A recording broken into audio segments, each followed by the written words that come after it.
Літва разглядае магчымасць выдаваць дакументы беларусам, якія не могуць аднавіць свой пашпарт ці абмяняць пратэрмінаваны. Працэдуру з дэпартаментам міграцыі Міністэрства ўнутраных справаў Літвы абмеркаваў прадстаўнік аб'яднанага пераходнага кабінету Валер Кавалеўскі. Падрабязнасці абяцаюць ужо неўзабаве. Гэта аб'ектыў, з вамі Юлія Лабанова, вітаю, і што яшчэ сёння ў выданні? Украіна адзначае, сітуацыя на мяжы з Беларуссю напружаная. ЗСУ ладзяць вучэнні. Ці чакаць далучэння беларускіх сілаў да расійскіх? Падрыхтоўка расійскіх вайскоўцаў на тэрыторыі Беларусі, далейшыя баявыя дзеянні на Донбасе і гэтак далей. Усё гэта падвышае верагоднасць таго, што Беларусь усё ж такі ў гэтую вайну вступіць. Зменшыць абмежаванні для грамадзянаў, узмацніць для рэжыму Лукашэнкі. Санкцыі маюць запрацаваць больш эфектыўна. У абразвязе зараз з'явіўся чалавек, адказны за санкцыйную палітыку. Ён будзе канкрэтна займацца тым, як Лукашенка і Пуцін абыходзяць санкцыі. ПВК Вагнера спрабуе зрабіцца легальную структурою. Якія шансы? Пригожин для Владимира Путина сейчас такой эффективный менеджер. Вот Владимир Путин любит таких менеджеров, мы знаем про это, он периодически ставит их на высокопоставленные посты. Больш за 2 гадзіны ва ўкраіне гучала паветраная трывога. Расія аднавіла ракетныя абстрэлы. На Львоўшчыне і Харкаўшчыне пацэлілі па аб'ектах крытычнай інфраструктуры, а ў Дняпры ракета трапіла ў шматпавярховік. 5 чалавек загінула, яшчэ 25 пацярпелі. У Беларусі жа перакінулі дадатковыя 2 эшалоны з тэхнікай узброеных сілаў Расіі. Пра гэта паведамляе суполка чыгуначнікаў Беларусі. Паводле іх звестак, а таксама паводле маніторынгавай групы тэлеграм-каналу «Беларускі Гаюн», Расія перавезла ў нашу краіну не менш як 91 адзінку вайсковай тэхнікі, а таксама прыблізна 200 чалавек асабовага складу. У гэты ж час ва ўкраіне на мяжы з Беларусю праходзіць маштабнае вучэнне. З падрабязнасцямі Руслан Ігнатовіч.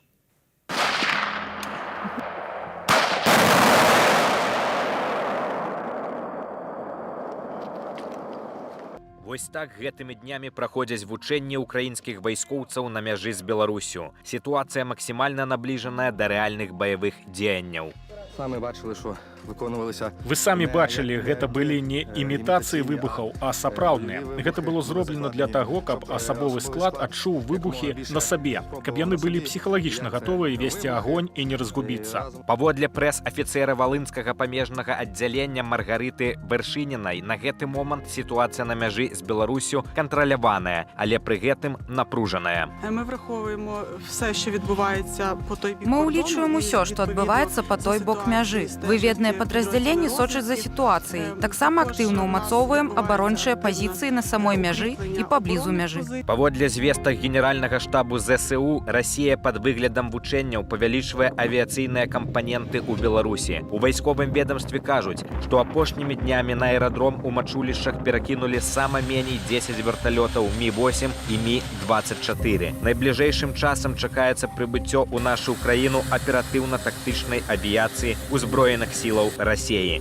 Разам з тым у беларускім міністэрстве абароны пахваліліся, што ўмацоўваюць супрацьпаветраную абарону краіны. 15-я зенітная брыгада папоўнілася батарэяй ЗРК ТОР-М2К. Дальность обнаружения 32 километра, дальность поражения 15 километров. Машина умная, машина грамотная. Выведка Вялікай Брытаніі, таксама Пентагон, не бачаць у Беларусі групоўкі, здольныя здзейсніць напад на ўкраіну. Аднак беларускія эксперты кажуць, што ўступленне Беларусі ў вайну – гэта пытанне часу. Усё тое, што зараз адбываецца, і тыя падрыхтоўчыя розныя вучэнні, падрыхтоўка расійскіх вайскоўцаў на тэрыторыі Беларусі, далейшыя баявыя дзеянні на Донбасе і гэтак далей. Усё гэта падвышае верагоднасць таго, што Беларусь усё ж такі ў гэтую вайну вступіць. Уцягванне Беларусі ў вайну можа адбыцца праз правакацыі, мяркуе заснавальнік Белага легіёну Сергей Бульба. Беларусаў хочуць проста ўвесці на ўжо акупаваную тэрыторыю. А вот там уже даруйте правакацыю арганізаваць, это самае элементарна. Нават падвесці бліжэй да нуля, да мяжы сутыкнення.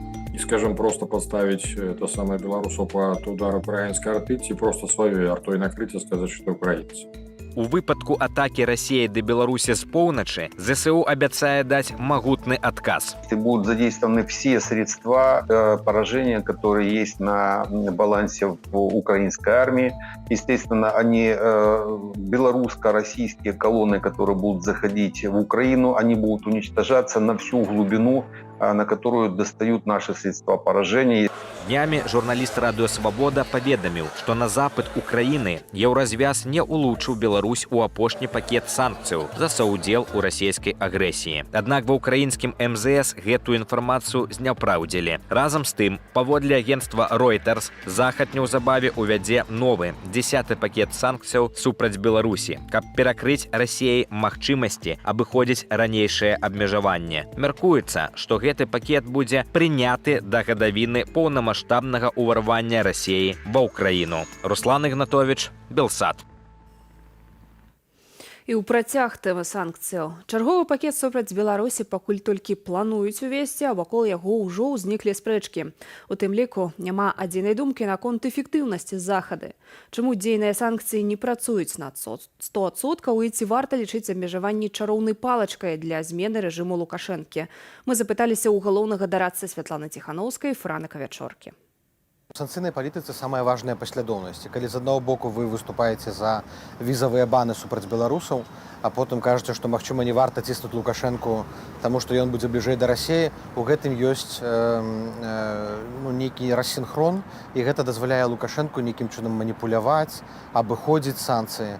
Ён адчувае поўную беспакаранасць. Таму нават калі Украіна прасіла ці размаўляла з еўразвязам пра гэта, мы заклікаем украінцаў быць вельмі асцярожнымі, таму што Лукашэнку верыць нельга. Зараз санкцыі, якія ўведзеныя супраць рэжыму, яны дастаткова моцныя у тэорыі.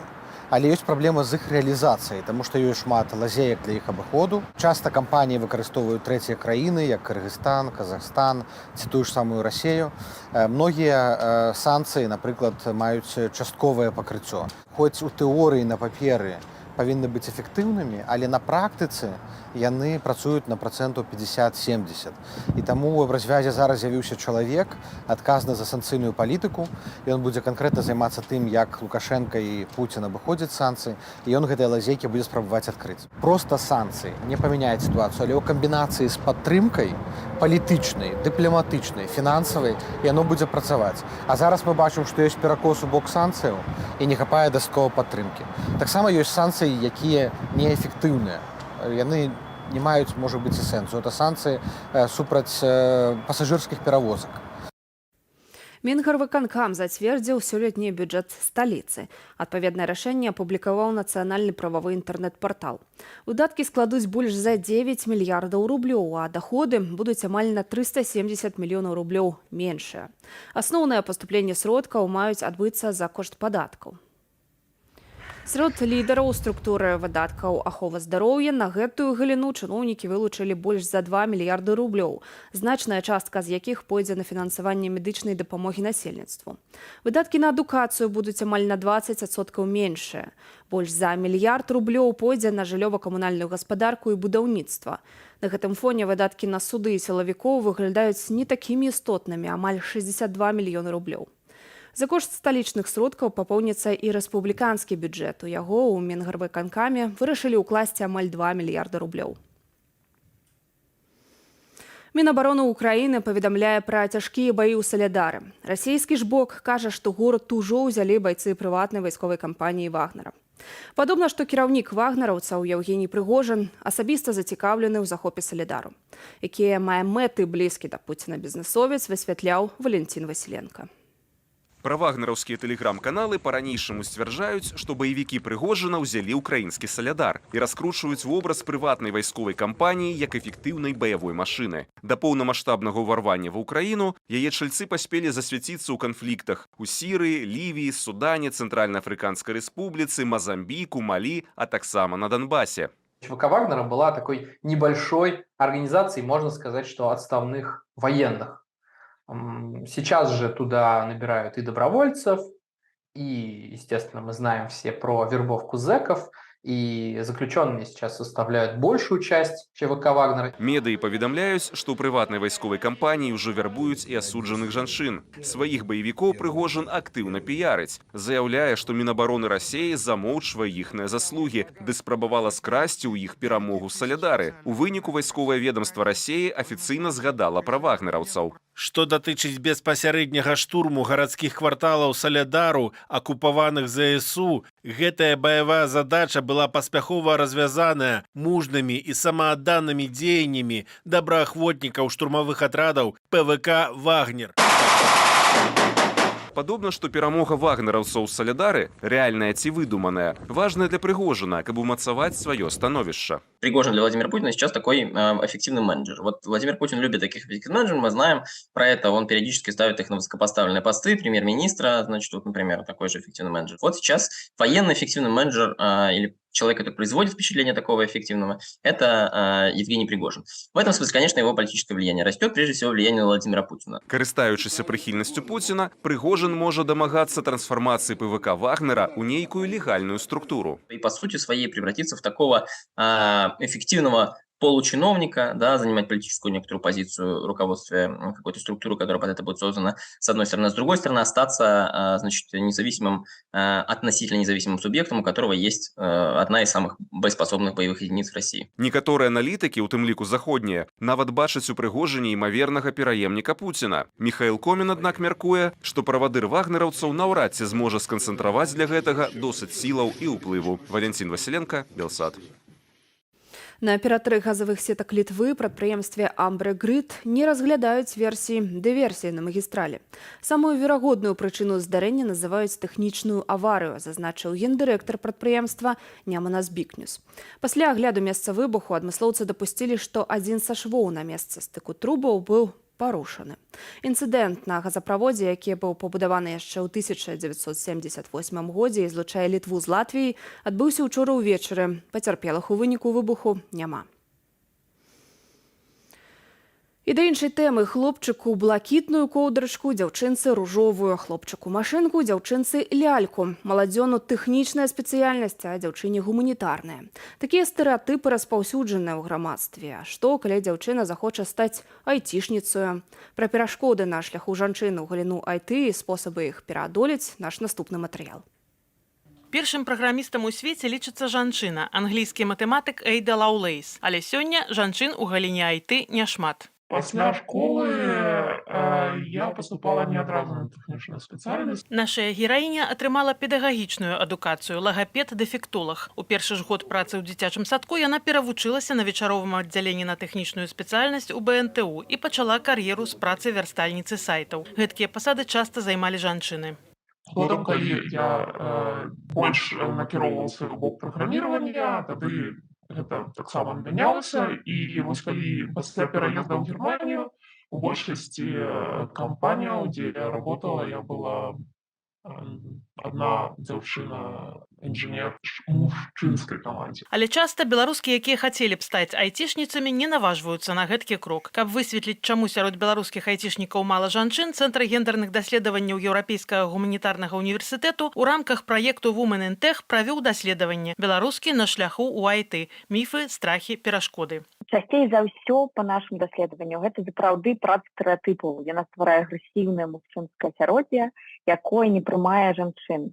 Ці так паніжае жаночую самаацэнку, што яны проста не вераць у свае сілы ў тэхнічных дысцыплінах. Яны ўпэўненыя, што для гэтай працы патрэбен асаблівы мужчынскі склад розуму. Так, паводле даследавання, у якім паўдзельнічалі 233 беларускі, амаль кожная з рэспандэнтак сутыкалася са стэрэатыпамі наконт здольнасцяў жанчын. Хлопчыкі-тэхнары, дзяўчаткі-гуманітарыі, дзяўчаткі ўсё роўна замуж пойдуць. Кожная другая беларуска чула ў дачыненні сябе выказванне такога кшталту. Гэтыя ды іншыя, нібыта бяскрыўдныя на першы погляд словы, асабліва прамоўленыя значнымі людзьмі, бацькамі ці настаўнікамі, падрываюць упэўненасць дзяўчынкі ў сабе. Не спрыяюць умовы і на дзяржаўным узроўні, хоць згодна з Канстытуцыяй у Беларусі забароненая дыскрымінацыя паводле полу. Беларусь падпісывала многія міжнародныя дакументы, якія гарантуюць роўны доступ да адукацыі, да працаўладкоўвання. Аднак па факце яны часта не працуюць на месцах. Напрыклад, кампанія можа гарантаваць роўны доступ да працоўных месцаў, але на саму і пытацца ў жанчын, ці збіраюцца яны нараджаць і калі. Рух да павелічэння жанчын у галіне IT ў Беларусі адбываецца, хоць да балансу яшчэ далёка. Паводле даследавання парталу deuby.io, 12 гадоў таму з 13 працаўнікоў галіны была толькі адна жанчына, а ў 2021 жанчыны занялі ўжо чвэрць працоўных месцаў. У IT, мне здаецца, калі сутыкаешься з нейкімі гендернымі і дыскрымінацыйнымі перашкодамі, ты просто ідзеш і мяняеш кампанію. І ў наступным разе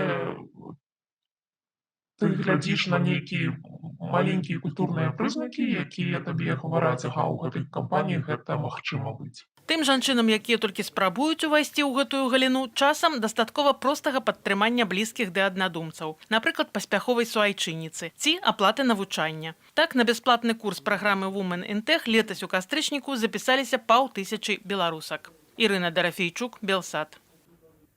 У Купальскім раёне зніклі крыжы, пастаўленыя на ўспамін герояў слуцкага збройнага чыну. Пра гэта са спасылкаю на мясцовых жыхароў паведамляе выданне «Новы час». Адзін з крыжоў быў усталяваны ў вёсцы Грозава насупраць Дому культуры. Яго знеслі месяц таму, паведамілі Новаму часу мясцовыя жыхары. Таксама знік крыж у вёсцы Семежава. Абодва яны былі усталяваныя як ушанаванне памяці паўстанцаў, якія ў восень 1920 года выступілі супраць савецкай улады на Случчыне. Менавіта ў паселішчах Грозава і Семежава, як і ў Слуцку, дзеля абароны Беларускай Народнай Рэспублікі, сфармаваўся другі грозаўскі полк. У яго ўвайшлі прадстаўнікі беларускай міліцыі ды сяляне-добраахвотнікі, агулам каля 2000 чалавек. Вывучыць гісторыю Беларусі лёгкай народнай мове. Такую мэту маюць стваральнікі новага YouTube-праекту «Альгерт ужо не той». Першыя 2 відэаролікі з цікавымі фактамі пра нашу краіну, гістарычнай інфармацыяй ды гульнямі ўжо дасяжныя. Больш навінаў культуры ў нашым дайджэсце. Распачаў прыём заявак беларускі фестываль «Нефільтраванае кіно». Ён пройдзе ў Мінску 24-26 сакавіка, ужо ў 9-й раз. За час свайго існавання «Нефільтр» набыў рэпутацыю аднаго з самых нефарматных і нефармальных фестываляў кароткага метра. Ён альбо свядома, альбо падсвядома дэкларуе такую адмову ад фармальнасцяў, барацьбу са стэрэатыпамі і, канешне, свабоду. Перадусім агульную, але і творчую, канешне.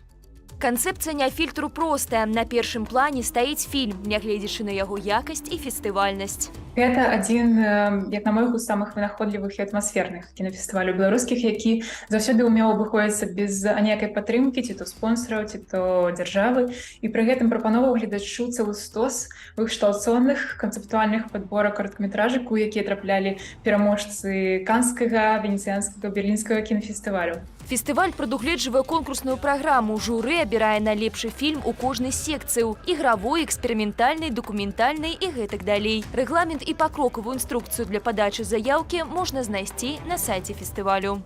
Прымаюцца фільмы працягласцю да 35 хвілінаў, завершаныя, як правіла, не раней за 1 студзеня 2021 года. Кожная праца мусіць суправаджацца субтытрамі на англійскай мове. Заяўкі на ўдзел у фестывалі прымаюцца да 25 студзеня.